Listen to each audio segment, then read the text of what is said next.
Assalamualaikum warahmatullahi wabarakatuh. Hei kawan-kawan semua, bagaimana kabarnya? Semoga Anda dan keluarga diberikan kesehatan selalu dan dilancarkan rezekinya. Kembali lagi bersama saya Hadi. Kali ini saya akan merangkum sebuah film yang berjudul Idiocracy yang dirilis pada tahun 2006.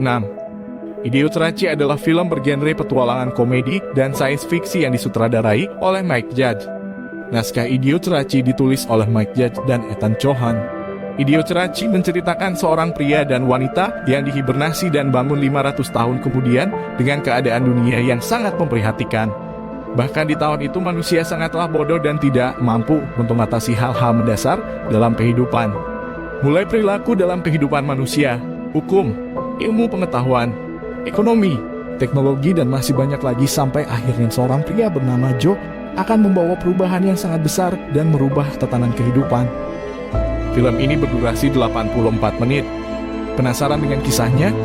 Langsung saja kita ke alur ceritanya. Dan intro.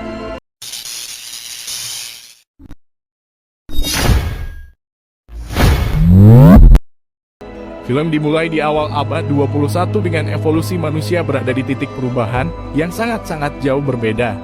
Yang dulunya manusia berlomba-lomba untuk menjadi yang terkuat dan terpintar dalam segala aspek. Seperti sains, teknologi, spiritual, dan hal-hal gaib lainnya. Bahkan para ilmuwan memprediksi bahwa di masa mendatang para manusia akan menjadi makhluk yang paling cerdas dan tak terkalahkan. Namun yang terjadi sekarang adalah para manusia menjadi semakin tidak beradab, bebas melakukan apapun semaunya. Hanya memikirkan bagaimana caranya untuk menghasilkan anak lebih banyak dan memperbesar titik, sehingga memperdulikan kepintaran lagi. Sangat berbanding terbalik dengan apa yang diprediksikan oleh para ilmuwan jauh sebelumnya. Ada sepasang kekasih yang memiliki IQ tinggi yang bijak untuk merencanakan mempunyai keturunan. Tetapi beberapa tahun kemudian mereka melihat perkembangan populasi di dunia yang semakin bertambah pesat hingga mereka memutuskan untuk menundanya. Sementara itu ada sepasang suami istri yang ber-IQ rendah, mereka hanya fokus menjalani hidup yang gitu-gitu aja. Memperbanyak keturunan, kawin lagi, bikin anak lagi. Kawin lagi, bikin anak lagi, kawin lagi, bikin anak lagi. Dan begitu terus hingga populasi manusia bertambah pesat. Dan jumlah yang ber-IQ rendah semakin banyak mengalahkan orang yang ber-IQ tinggi. Sementara itu di sebuah markas militer ada seorang penjaga perpustakaan militer yang hidup secara sederhana. Dia bernama Joe. Dia dipilih oleh atasannya untuk suatu eksperimen yang sangat penting. Awalnya dia menolak dengan alasan sudah nyaman dengan posisinya yang sekarang. Tetapi karena selalu dibujuk, akhirnya ia menyetujuinya. Di ruang rapat militer, perwira bernama Collins bersama beberapa para petinggi militer sedang membicarakan tentang eksperimennya yang disebut sebagai percobaan hibernasi manusia selama setahun. Dengan Joe yang akan menjadi subjek eksperimennya. Joe akan ditemani seorang wanita yang bernama Rita. Joe dipilih karena ia memiliki kecerdasan rata-rata dari seluruh anggota militer yang ada. Dia tidak pintar dan juga tidak bodoh. Ia juga hidup sendiri. Belum menikah, tidak punya anak, dan kedua orang tuanya sudah meninggal dunia. Sedangkan Rita adalah seorang wanita penghibur yang juga hidup sendiri dan tidak memiliki keluarga. Rita juga adalah wanita dengan IQ rata-rata. Tidak pintar dan juga bodoh. Ya pokoknya rata-rata lah. Yang menjadikannya layak sebagai kandidat wanita dalam eksperimen ini. Namun Collins harus membujuk bos Rita yang bernama Albert agar Collins bisa menjadikan Ria sebagai wanita dalam eksperimennya dengan memberinya cuan dan menghapus aktivitas ilegalnya. Aktivitas ini diklaim sangat rahasia dan tidak ada yang tahu selain perwira militer dan beberapa temannya. Dan jika eksperimen ini berhasil dalam setahun ke depan, mereka akan berhasil dan bisa menidurkan orang dengan waktu yang sangat lama. Singkat cerita, mereka berdua akan ditidurkan dalam sebuah alat semacam peti mayat. Dan mulailah eksperimennya dilakukan dengan cairan bius yang masuk ke dalam tubuh Joe dan Rita. Karena eksperimen ini sangat rahasia, jadi hanya Collins yang tahu cara untuk peti itu. Namun, nasib naas yang menimpa Joe dan Rita belum juga setahun. Collins sudah ditangkap dan diserahkan ke pihak kepolisian karena telah melakukan aktivitas ilegal, yaitu prostitusi di bawah pengawasan Albert. Bahkan markas militer dan lab eksperimennya dihancurkan oleh pihak pemerintah. Selain itu populasi manusia udah meledak dan kepintaran berlanjut terus menurun sampai kemanusiaan tidak bisa lagi mengatasi masalah yang paling mendasar. Bahkan jauh lebih bobrok dari masa sebelumnya. Setibanya di tahun 2505, sampah sudah menjadi seperti gunung yang menumpuk selama ratusan tahun. Sampai akhirnya terjadi bencana longsor. Sampah terhebat di tahun itu, yang kebetulan salah satu pot hibernasi juga ikut terbawa sama longsornya dan mengarah ke rumah seseorang bernama Free. Tiba-tiba kotak hibernasi Joe terbuka dan menanyakan keberadaannya kepada Free. Dalam rumah itu, Free tidak sadar jika rumahnya sudah kemasukan sampah. Ia hanya asik menonton TV yang menayangkan seorang lelaki yang selalu mengalami kesialan. Dengan bijinya selalu menghantam sesuatu dalam setiap aktivitasnya. Bahkan ketika Joe kembali menanyakan beberapa hal, Free malah menyuruhnya diam dan hanya terus-terusan menonton TV dan melemparnya keluar rumah. Joe kemudian berjalan dan bertemu dengan beberapa orang di jalanan dengan tingkah yang aneh. Bahkan saat Joe bertanya kepada mereka dan ada yang biasa saja. Mereka menganggap bahwa ia telah menghina mereka. Karena kondisi Joe belum stabil, ia kemudian memutuskan untuk pergi ke rumah sakit.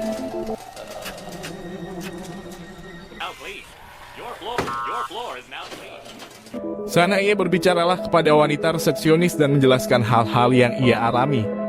Tetapi wanita itu tampak kebingungan dan hanya memencet tombol hijau untuk ruangan diagnosis. Namun sebelum itu, Joe merasa haus dan meminum air yang berada di wastafel. Air itu berwarna hijau. Ia tampak keheranan karena rasanya yang seperti minuman berenergi. Ia kemudian menanyakan kepada seseorang untuk meminta air putih. Namun orang itu merasa Joe sudah gila karena ingin meminum air putih. Karena pada masa itu air putih hanya digunakan di dalam toilet untuk cebok. Joe kemudian pergi ke tempat diagnosis untuk mengetahui apa yang ia alami sekarang. Di tempat itu Joe disuruh memasukkan 3 alat di lubang mulut, telinga, dan pantat. Tetapi alat itu malah tertukar anjay. This one goes in your mouth. Setelahnya, dia kemudian menunggu di ruangan seorang dokter dan sebelum bertemu, dia menjadi heran ketika membaca majalah yang menunjukkan tahun 2505. Si dokter kemudian datang dengan gaya yang funky. Joe menjelaskan keluhannya, tetapi si dokter malah menganggap Joe gila dengan cara omongan yang seperti itu. It says on your chart that you're fucked up. You talk like a Don't worry, Scro. Now there are plenty of tards out there living really. Tanpa memeriksa dan memberitahu keadaan Joe seperti apa, dokter itu malah menyuruh Joe untuk membayar dan memintanya untuk membayar dengan menaruh sebuah tato barcode atau semacam KTP. Tetapi dalam bentuk barcode, Joe tampak heran ketika melihat struk pembayaran yang menunjukkan tahun 2505 juga. Sehingga ini membuatnya menyadari bahwa ternyata dia udah bangun di tahun 2505. Joe kemudian melihat situasi dunianya yang udah kacau balau. Bahkan gedung tinggi pun terlihat hampir rubuh dan hanya diikat oleh tali. Dokter menyadari kalau Joe tidak mempunyai tato.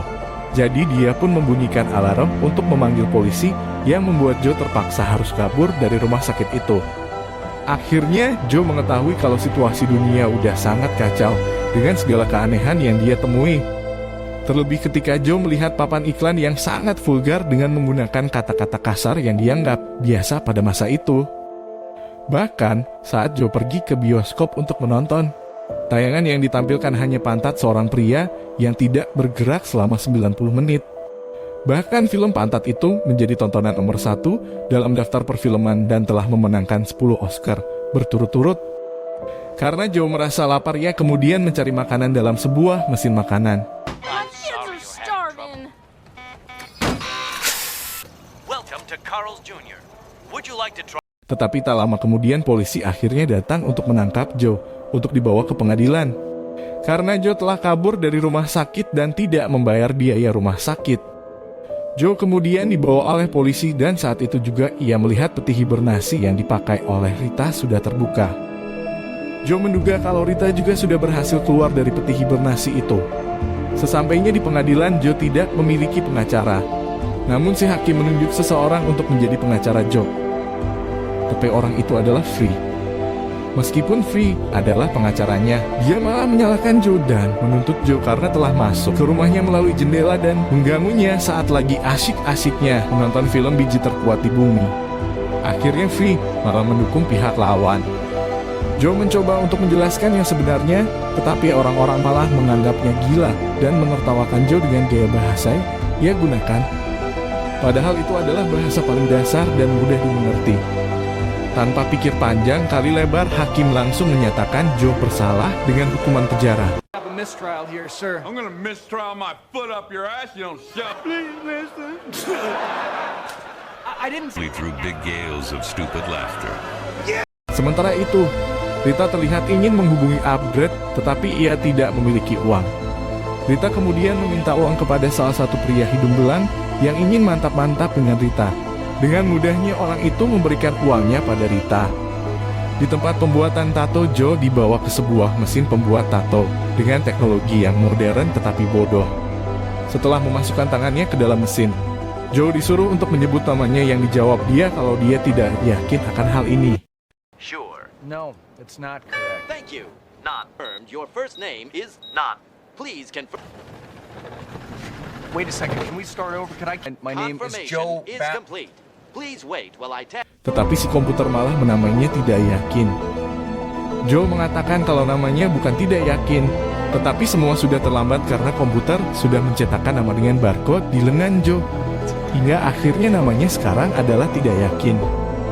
Setelah itu dia dibawa ke tempat tes IQ dan sifat, bertujuan untuk mengetahui pengetahuan dan sifat Joe seperti apa, untuk kemudian diberikan pekerjaan saat di penjara nantinya. Tetapi Joe sangat keheranan dengan pertanyaan yang diajukan, sangat-sangat mudah bahkan anak kelas 1 pun mampu menjawab pertanyaan sesimpel itu. Thank you.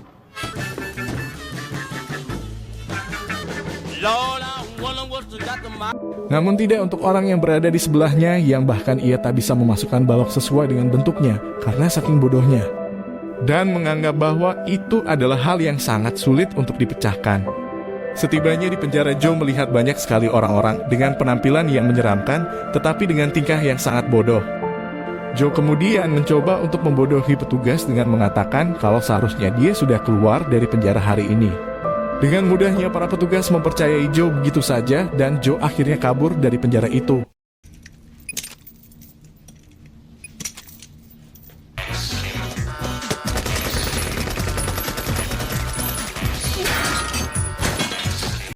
Joe kemudian pergi ke rumah V dan menjelaskan yang sebenarnya dan mengatakan ia yakin pasti ada orang yang telah menciptakan mesin waktu. Joe kemudian meminta bantuan pada Free agar membantunya kembali di tahun 2005. Free mengaku kalau dia tahu di mana mesin waktu itu, karena beberapa tahun lalu ada orang yang membuat mesin itu untuk pergi memutari masa lalu. Tetapi harganya sangat mahal. Joe kemudian membuat kesepakatan pada Free dan berjanji akan memberikannya uang yang banyak setelah dia berhasil ke masa lalu dan kembali lagi ke masa sekarang. Karena uang di masanya akan sangat berharga miliaran dolar di masa kini. Tak lama kemudian, polisi kembali mengejar Joe. Dalam pengejaran itu, Joe bertemu dengan Rita dan mengajaknya untuk pergi ke mesin waktu. Joe mencoba menjelaskan apa yang sebenarnya telah terjadi kepada mereka berdua dan segala keanehan yang ada di masa kini. Dalam perbincangan mereka, tiba-tiba mereka melewati sebuah alat scan tato otomatis. Hingga akhirnya mereka ketahuan, dan mobil yang mereka kendarai pun mendadak berhenti karena sistem kelistrikannya telah dipadamkan oleh pihak kepolisian, yang terhubung langsung dengan scan tato otomatis yang mengetahui bahwa Joe adalah seorang buronan. Karena mobil yang mereka kendarai telah kehabisan daya, akhirnya mereka berjalan kaki untuk menghindari kejaran polisi. Namun polisi telah tiba di tempat mereka, dan para polisi menembak mobil Free dengan berbagai senjata bahkan dengan senjata berat hingga mobilnya hancur. Anehnya orang-orang di sekitar situ malah bersorak gembira dan malah saling adu jotos. Bahkan FRI yang mobilnya telah dihancurkan malah asik dan sangat terhibur dan merasa senang melihat kejadian itu.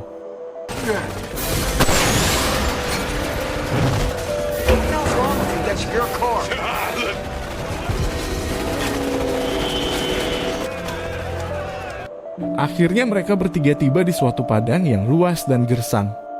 Setelah beberapa lama berjalan mengikuti Freya, akhirnya mereka tiba di sebuah tempat. Tempat itu adalah sebuah supermarket yang sangat-sangat besar.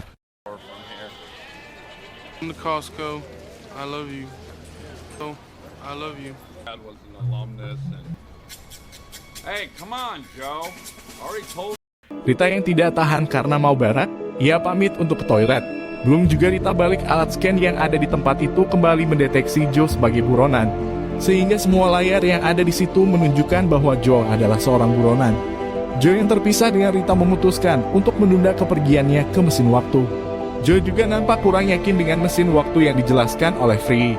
Tak lama kemudian Joe tertangkap oleh polisi, tapi kali ini dia tidak dibawa ke penjara, melainkan ke Gedung Putih untuk bertemu pada presiden saat itu. Joe dibawa ke sana karena hasil tes IQ-nya sangat baik, bahkan menjadi orang terpintar di dunia saat itu. Hal inilah yang membuat pemerintah tertarik dengan Joe, yang padahal kita semua tahu bahwa pertanyaan saat tes IQ sangat mudah. Dan orang-orang di masa sekarang sangatlah bodoh. Dalam pemerintahan ada Menteri Energi dan Sumber Daya Mineral yang ternyata adalah bocil kematian. Ada juga Menteri Luar Negeri, Menteri Pertahanan, dan Menteri Pendidikan yang dicap sebagai orang terpintar di dunia, bahkan sangat jauh lebih pintar dari presiden di masa ini, yang padahal tingkah dan penampilan mereka seperti orang habis makan kecubungan jahe. Joe rencananya akan dijadikan sebagai Menteri Dalam Negeri oleh presiden, mengingat Joe juga merupakan orang terpintar di dunia saat ini. Tak lama kemudian Bapak Presiden datang menemui Joe. Namanya adalah Mako yang badannya seperti atlet binaraga. Presiden kemudian memperkenalkan Ko kepada semua orang yang ada di tempat itu bahwa Joe sekarang adalah seorang Menteri Dalam Negeri. Saat itu juga banyak masyarakat yang mengeluhkan kinerja dari Bapak Presiden yang tidak bisa mengatasi masalah di negaranya. Seperti masalah ekonomi, masalah pertanian, masalah kejombloan yang sedang menonton konten ini, dan masih banyak lagi. Namun Bapak Presiden menjawab dengan hal yang sama dengan sebelumnya, yaitu menjawab pertanyaan rakyat tanpa diberi solusi. Masyarakat kemudian geram dan tak suka dengan kinerja Presiden. Karena masyarakat ya selalu saja koar-koar di jalan, TikTok, YouTube, Instagram, Twitter, seperti halnya yang dilakukan masyarakat Konoha. Si Bapak Presiden mengambil senjatanya dan menembak ke langit hingga akhirnya masyarakat diam. Oh, jadi digertak dulu toh masyarakatnya biar aman dari demo. Pak Presiden memberitahukan bahwa di dalam kepemerintahan sekarang sudah ada orang yang bisa menyelesaikan semua permasalahan rakyat, yaitu Bapak tidak yakin yang dinobatkan sebagai manusia terpintar di muka bumi saat ini. Padahal yang kita tahu bahwa si Joe atau Bapak tidak yakin adalah orang dengan IQ standar. Presiden juga menjanjikan kepada masyarakat kalau si Bapak tidak yakin, tidak berhasil menyelesaikan permasalahan yang ada di negaranya, maka dia akan dilemparkan kembali ke penjara.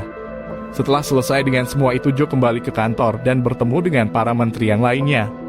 Di situ Joe tidak bisa berkata apa-apa, karena ia tak tahu hal apa yang harus ia lakukan pertama kali. Mengingat dia adalah seorang tentara militer, sehingga membuat suasana saat itu sedikit canggung. Joe kemudian mengatakan dia akan berdiskusi dengan penasihatnya, yaitu Free. Joe mengatakan kalau Joe adalah partnernya yang akan menangani masalah tanaman yang tidak bisa tumbuh di tanah mereka. Yang padahal si Bapak tidak yakin ini menyuruh FRI untuk menggambarkan sebuah peta menuju ke mesin waktu. Joe juga memerintahkan FRI untuk mencari Rita. Sementara Joe akan mulai memeriksa lahan pertanian yang kering dan membuat tanaman mati. Setibanya di lahan, Joe memeriksa keadaan tanah pertanian itu, yang ternyata mereka menyirami bibit tanaman dengan minuman berenergi yang katanya akan membuat tanaman jadi lebih kuat. Alih-alih lebih kuat dan subur, yang ada malah tak tumbuh sama sekali. Karena cairan itu mengandung banyak kandungan garam dan membuat tanah menjadi kering dan berdebu. Akhirnya FRI datang dan memberikan peta yang dibuat dia. Tak lama kemudian Rita juga akhirnya datang ke tempat itu. Si Bapak tidak yakin mengatakan kepada mereka ingin berbicara kepada Rita sebentar, yang mereka anggap kalau si Bapak tidak yakin ini akan bercocok tanam dulu dengan Rita. Joe mengatakan iya. Joe kemudian mengajak Rita untuk kabur. Tetapi saat peta itu dibuka, ternyata gambarnya lebih bagus dari gambar anak TK. Anjay, karena peta yang dibuat oleh Free tidak karuan. Akhirnya mereka memutuskan untuk kembali menyelesaikan masalah tanaman dulu sembari mencari cara untuk kabur. Dari hasil pengamatan mereka, ternyata minuman berenergi itu sudah menjadi air utama bagi kehidupan manusia di negara mereka selama bertahun-tahun akibat krisis yang dialami. Perusahaan air berenergi itu ternyata telah menjadi perusahaan yang besar dan membeli semua saham di negara itu saat krisis terjadi. Mau tidak mau, seluruh masyarakat harus menggunakan air itu sampai saat ini. Joe kemudian mengadakan rapat menteri. Ia menjelaskan bahwa ia membutuhkan air bisa untuk menghidupkan tanaman yang tidak bisa tumbuh. Tetapi mereka hanya tertawa karena air untuk cebok akan digunakan menyiram tanaman. Joe yang tidak kehabisan akal mengatakan kalau ia bisa berbicara dengan tanaman. Dan tanaman meminta agar diberikan air biasa, bukan air berenergi. Setelah berusaha menjelaskan, akhirnya Joe dipercayai. Kemudian mereka mengganti minuman berenergi itu dengan air biasa. Tetapi karena hal itu masyarakat menjadi marah dan melakukan aksi demo besar-besaran karena banyak masyarakat yang menjadi pengangguran akibat minuman berenergi itu tidak digunakan lagi. Yang ternyata hampir dari setengah populasi penduduk di negara itu bekerja sebagai karyawan minuman berenergi itu. Karena hal itu, Joe kemudian ditangkap dan dikenai hukuman rehabilitasi selama 1 malam. Joe merasa bahwa itu tidak terlalu buruk baginya karena hanya 1 malam. Namun masa rehabilitasi yang hanya semalam itu adalah masa rehabilitasi yang sangat mengerikan, di mana para penjahat diharuskan untuk melawan kendaraan besar dan disiksa habis-habisan.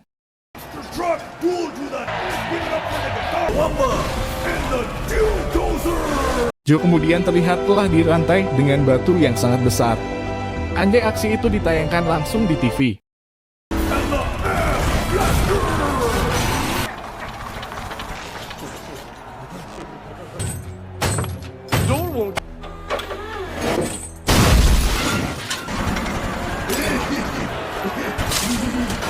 Rita yang tak sanggup melihat Joy yang akan dieksekusi.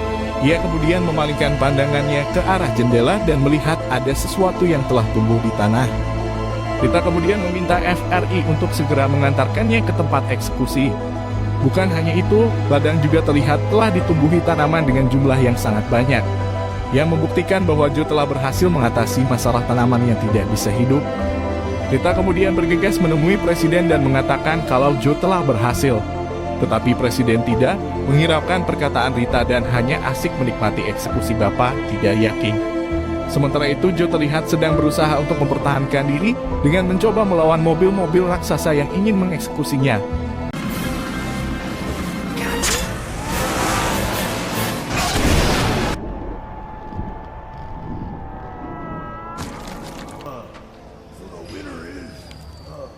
Rita kemudian mendapat ide untuk menyogok kameramen dan menyuruh FRI membawanya ke lahan agar bisa ditayangkan ke layar pertunjukan.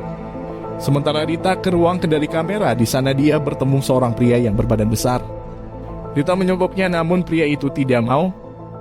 Tetapi setelah Rita mengatakan ada wanita pengenjerot di luar yang sedang menunggunya, si pria itu langsung keluar meninggalkan ruang kendali. Setibanya FRI di lahan, ia malah minum kamar dan mau cuci busi dulu dengan kameramen anjay. Bahkan mereka lupa apa yang akan mereka lakukan.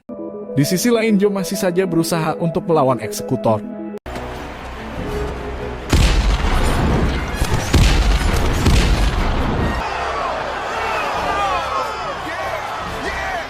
Setelah selesai cuci busi dan minum cap tikus, Free ketinggian dan memukuli kameramen hingga kameranya terlempar ke tanaman.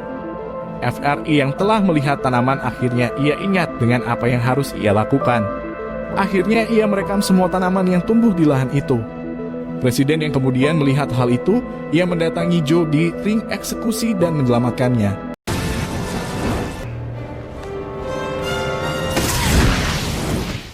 Just got his ass apart.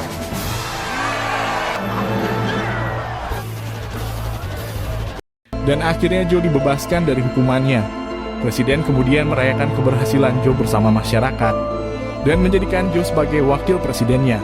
Tetapi Joe menolak dan Joe tetap ingin kembali ke masanya dan mengajak Rita untuk ikut dengannya.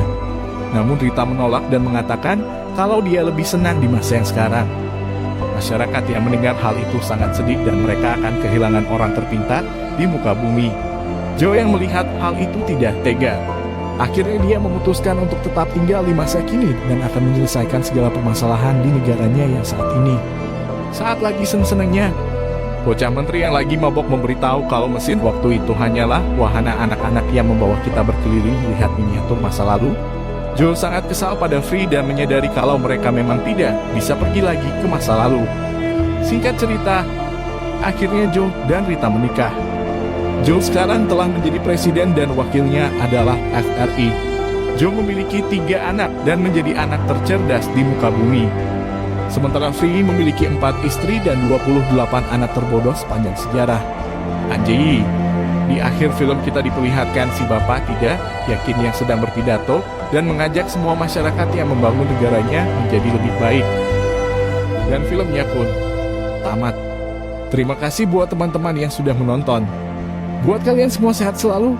Sampai jumpa lagi dengan video-video saya selanjutnya. Saya Hadi, pamit undur diri. Assalamualaikum warahmatullahi wabarakatuh. Bye-bye.